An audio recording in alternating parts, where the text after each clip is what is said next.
ఇక్కడ నుంచి అంత దూరం జర్నీ చేయడం ఒక ఎత్తు అయితే అక్కడ నుంచి ఘాట్కి వెళ్ళడం ఇంకో ఎత్తండి. నా జీవితంలో అత్యంత ఆనందమైన రోజు ఏది అని ఎవరైనా అడిగితే వెంటనే ఒక సెకండ్ కూడా ఆలోచించకుండా గుర్తొచ్చే రోజు అండి ఇది. నాకు కళకు కూడా అందని ఊహ నా జీవితంలో నిజమైనది. అక్కడ చాలా బాగుందండి, ఎంతమంది జనాలో. ఒక విషయం ఏంటంటే అక్కడికి వచ్చిన వాళ్ళు ఎక్కడ తప్పిపోతారో అని వాళ్ళు ఏం చేశారో తెలుసా అండి ప్లాన్. ఒక పెద్ద తాడు లాంటిది తెచ్చుకుంటున్నారు. ముందు ఒకరు వెనకొకరు ఆ తాడును పట్టుకొని ఉంటారు, కొంచెం ధైర్యవంతులు తెలిసిన వాళ్ళు.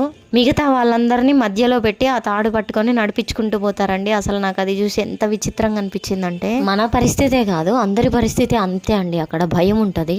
ఎంత ట్రాఫిక్ అండి అసలు. మమ్మల్ని అయితే ఘాట్కి 14 కిలోమీటర్ల దూరంలో ఆపిరండి. నైట్ 11 గంటలకు మొదలు పెడితే అక్కడికి పోయేసరికి పొద్దున 3:30 అయింది. ఆ రోజు భీష్మ ఏకాదశి కావడం ఇంకా ప్రత్యేక విశేషము. చాలా జనాలు ఉన్నారు. ఎన్ని జన్మల పుణ్యమో అండి, మాకు భీష్మ ఏకాదశి రోజు కుంభమేళాలో బ్రహ్మముహూర్త స్నానం జరిగింది.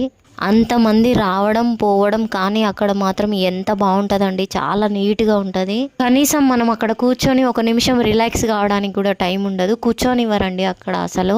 ఒక నిమిషం బ్యాగ్లోంచి బయట బట్టలు పెట్టుకోవడానికి అట్లాంటి కారణాల వల్ల కూర్చున్నా కానీ పోలీసులు వచ్చి వెంటనే లేపుతారు, ఎక్కడి నుంచి చూస్తారో కానీ. దాంట్లో మళ్ళీ ఎన్ని ఘాట్లు ఉన్నాయో అండి, వామ్మో. మేము పోయిన ఘాటు 32వ ఘాటు. చాలా పకడ్బందీ ఏర్పాట్లు ఉంటాయి, ఎక్కువ లోతుకి పోకుండా అవి అన్ని కట్టి ఉంటారండి సైడ్కి. అంత తెల్లవారుజామున అంత చల్ల నీళ్ళతో స్నానం, అది కూడా ఫిబ్రవరి 1st వీక్.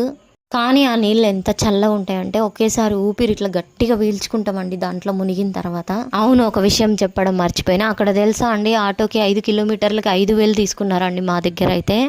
లోపలికి ఎట్లా నడవాలి అని భయపడి అక్కడ ఉండి ఒక అడుగు కూడా వేయకుండా ఆటో కోసం ఆలోచించినంతసేపు మాత్రం మాకు ఎలాంటి వెహికల్ దొరకలేదండి లోపలికి పోవడానికి. కానీ ఎప్పుడైతే అందరం డిసైడ్ అయినామో ఎట్లా ఇంత దూరం వచ్చినామో తప్పదు, ఎట్లాంటి కష్టమైనా ఎదుర్కోవాల్సిందే అని మేము ఇంకా లగేజెస్ అవన్నీ తీసుకొని అడుగులు వేయడం మొదలుపెట్టిన తర్వాత 1 కిలోమీటర్ తర్వాత కనిపించిందండి ఒక వెహికల్.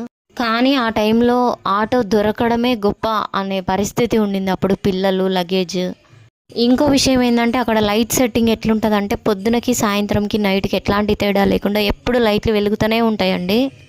కళ్ళకి చాలా నిండుగా నలుమూలల్లో కనిపిస్తూ ఉంటుంది అంతా. మేమైతే ఇంకా కొద్దిసేపు అయితే మునుగుతాం అనగా ఇంకా భజన చేసుకుంటూ పోయినామండి బస్సులో. అది చాలా థ్రిల్లింగ్ ఎక్స్పీరియన్స్ మాకు.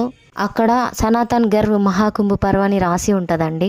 144 సంవత్సరాలకు జరిగే అవకాశం ఈ జన్మలో దొరకడం నాకు నిజంగా అదృష్టం. ఓకే అండి, లైక్ షేర్ సబ్స్క్రైబ్. అందరికీ మణికర్ణిక ఘాటికి నేను మధ్యరాత్రి 1:30కు పోయినా అండి. నెక్స్ట్ వీడియోలో అవి మాట్లాడుకుందాం.